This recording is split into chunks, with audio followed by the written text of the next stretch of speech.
Presidência da República, Casa Civil, Subchefia para Assuntos Jurídicos, Lei N.U. 10.406, de 10 de janeiro de 2002, institui o Código Civil. Seção 7ª dos Contratos Aleatórios, art. 458. Se o contrato for aleatório, por dizer respeito a coisas ou fatos futuros, cujo risco de não virem a existir um dos contratantes assuma, terá o outro direito de receber integralmente o que lhe foi prometido, desde que de sua parte não tenha havido dolo ou culpa, ainda que nada do avançado venha a existir.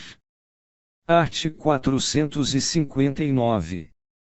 Se for aleatório, por serem objeto dele coisas futuras, tomando o adquirente a si o risco de virem a existir em qualquer quantidade, terá também direito o alienante a todo o preço, desde que de sua parte não tiver concorrido culpa, ainda que a coisa venha a existir em quantidade inferior à esperada.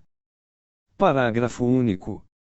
Mas, se da coisa nada vier a existir, alienação não haverá, e o alienante restituirá o preço recebido. Art. 460. Se for aleatório o contrato, por se referir a coisas existentes, mas expostas a risco, assumido pelo adquirente, terá igualmente direito o alienante a todo o preço, posto que a coisa já não existisse, em parte, ou de todo, no dia do contrato. Art. 461. A alienação aleatória a que se refere o artigo antecedente poderá ser anulada como dolosa pelo prejudicado, se provar que o outro contratante não ignorava a consumação do risco, a que no contrato se considerava exposta a coisa. Seção 8ª do Contrato Preliminar, art. 462. O contrato preliminar, exceto quanto à forma, deve conter todos os requisitos essenciais ao contrato a ser celebrado. Art. 463. Concluído o contrato preliminar, com observância do disposto no artigo antecedente, e desde que dele não conste cláusula de arrependimento, qualquer das partes terá o direito de exigir a celebração do definitivo, assinando prazo a outra para que o efetive. Parágrafo único. O contrato preliminar deverá ser levado ao registro competente. Art. 464. Esgotado o prazo, poderá o juiz, a pedido do interessado, suprir a vontade da parte inadimplente, conferindo caráter definitivo ao contrato preliminar, salvo se a isto se opusser a natureza da obrigação. Art. 465. Se o estipulante não der execução ao contrato preliminar, poderá a outra parte considerá-lo desfeito, e pedir perdas e danos. Art. 466. Se a promessa de contrato for unilateral, o credor, sob pena de ficar a mesma sem efeito, deverá manifestar-se no prazo nela previsto, ou, inexistindo este, no que lhe for razoavelmente assinado pelo devedor. Seção 9ª do Contrato com pessoa a declarar, art. 467. No momento da conclusão do contrato, pode uma das partes reservar-se a faculdade de indicar a pessoa que deve adquirir os direitos e assumir as obrigações dele decorrentes. Art. 468. Essa indicação deve ser comunicada à outra parte no prazo de 5 dias da conclusão do contrato, se o outro não tiver sido estipulado. Parágrafo único. A aceitação da pessoa nomeada não será eficaz se não se revestir da mesma forma que as partes usaram para o contrato. Art. 469. A pessoa, nomeada de conformidade com os artigos antecedentes, adquire os direitos e assume as obrigações decorrentes do contrato, a partir do momento em que este foi celebrado. Art. 470. O contrato será eficaz somente entre os contratantes originários, e, se não houver indicação de pessoa, ou se o nomeado se recusar a aceitá-la, Segunda, se a pessoa nomeada era insolvente, e a outra pessoa o desconhecia no momento da indicação. Art. 471. Se a pessoa a nomear era incapaz ou insolvente no momento da nomeação, o contrato produzirá seus efeitos entre os contratantes originários.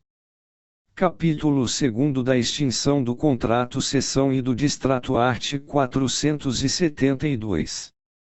O distrato faz-se pela mesma forma exigida para o contrato. Art. 473.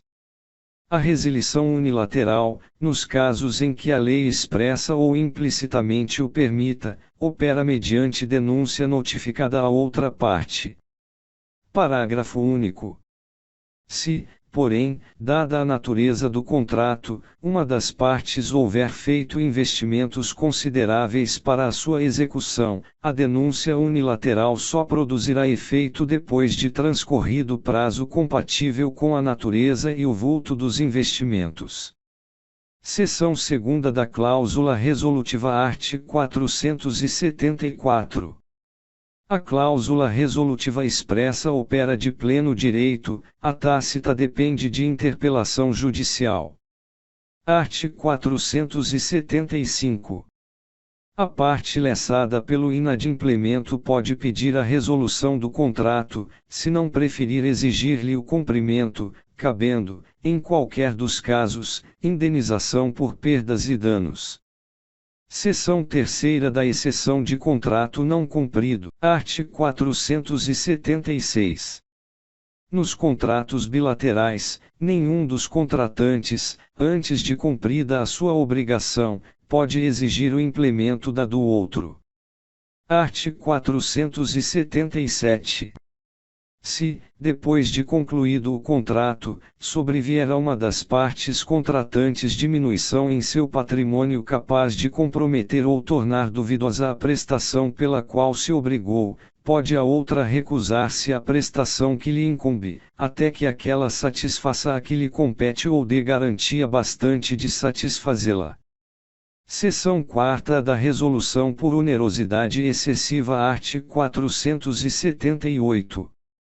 Nos contratos de execução continuada ou diferida, se a prestação de uma das partes se tornar excessivamente onerosa, com extrema vantagem para a outra, em virtude de acontecimentos extraordinários e imprevisíveis, poderá o devedor pedir a resolução do contrato.